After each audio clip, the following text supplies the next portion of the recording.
बोलूंगा this is my bearish breakout structure,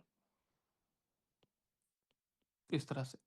अब फिर से इस वाले बेरिश ब्रेकआउट स्ट्रक्चर का ये हाई है, ये लो है, कोई एक चीज टूटनी चाहिए, मेरा लो टूट गया, तो उसको बोलूंगा again a bearish breakout structure. इस तरह से मेरा मार्केट मूव करता है in terms of market structure.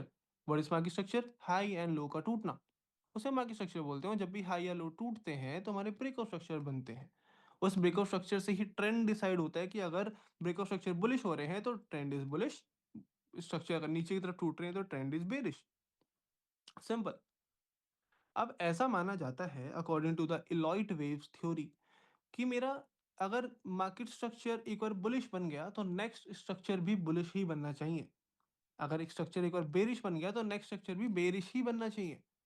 ऐसा अगर कभी भी आपके साथ हो रहा है कि अगर आपका स्ट्रक्चर पहले बुलिश बना, फिर वो बेरिश बन गया, फिर वो बुलिश बन गया, इसका मतलब आप मार्केट स्ट्रक्चर ही गलत बना रहे हैं। यहाँ पे सुधारने की जरूरत है। हो सकता है यहाँ पे आप इंटरनली घुस गए हो, या फिर हो सकता है आपकी स्ट्रक्चर मैपिंग में ही गलती हो, कॉन्सेप्ट में गलती हो। तो ऐसे आप अपनी गलती पकड़ सकते हैं कि अगर कभी भी आपके स्ट्रक्चर बुलिश बेरिश चल रहे हैं तो कैसे ठीक करें। तो अगर एक जो ट्रेंड है वो ट्रेंड फॉलो होना चाहिए। ठीक है, हम ब्रेकअप स्ट्रक्चर तो निकालना सीख गए, बनाना सीख गए। बुलिश होता है, बेरिश होता है, नीचे टूटता है तो बेरिश, ऊपर टूटता है तो बुलिश। अब एक ब्रेकअप स्ट्रक्चर का हाई और लो कैसे डिसाइड होता है उसके बारे में बात करते हैं। How to find high and low. ये मैंने परसों वाले लाइव स्ट्रीम में आपको बताया था कि अगर आपको किसी भी ब्रेकअप स्ट्रक्चर का हाई या लो निकालना है तो simply you need a retracement. What is retracement? Nothing but a pull back of what 60%। अब ये भी वैरी करता है कि अगर मेरी मार्केट में वॉल्यूम ज्यादा है तो मैं थोड़ा सा दो लेवल्स के बीच में खेल सकता हूँ। It means 55 to 60% retracement. अगर मेरा कोई भी ब्रेकआउट स्ट्रक्चर होने के बाद मार्केट जब पुल बैक लेगी, वो पुल बैक इस पूरे एरिया का अगर 55 to 60% तक आ जाता है तो इट मीन्स ये मेरा हाई है। और लो तो हमें पता ही है, ब्रेकआउट स्ट्रक्चर का बॉटम पॉइंट ही लो होता है। सिंपल। ऐसे ही बुलिश के अंदर, ऐसे ही बेरिश के अंदर। इसके अंदर आप फिबोनाची भी यूज कर सकते हैं।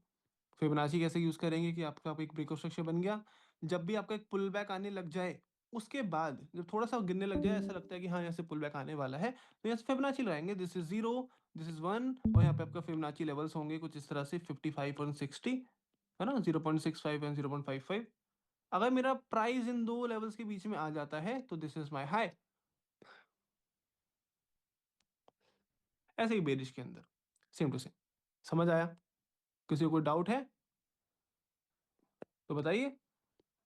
अभी तक breakup structure, high low and pull backs.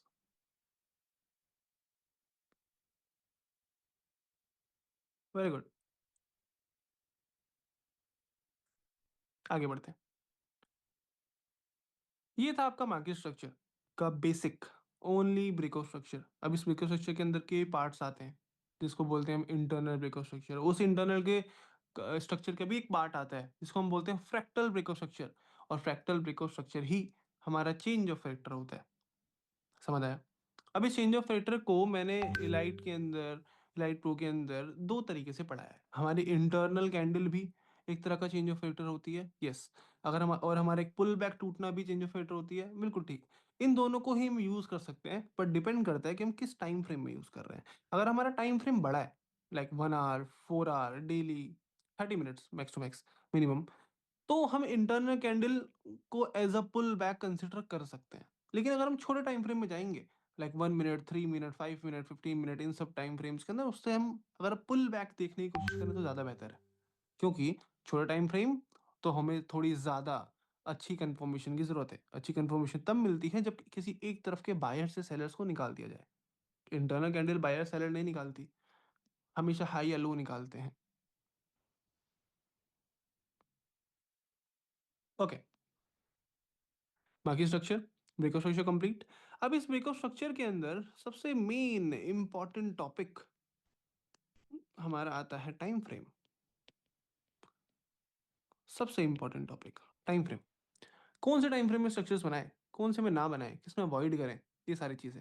अब एक्चुअली में ये जो टाइम फ्रेम्स हैं, ये सिर्फ़ और सिर्फ़ हमारे अच्छे खासे ट्रेंड को पता करने के लिए हैं बस।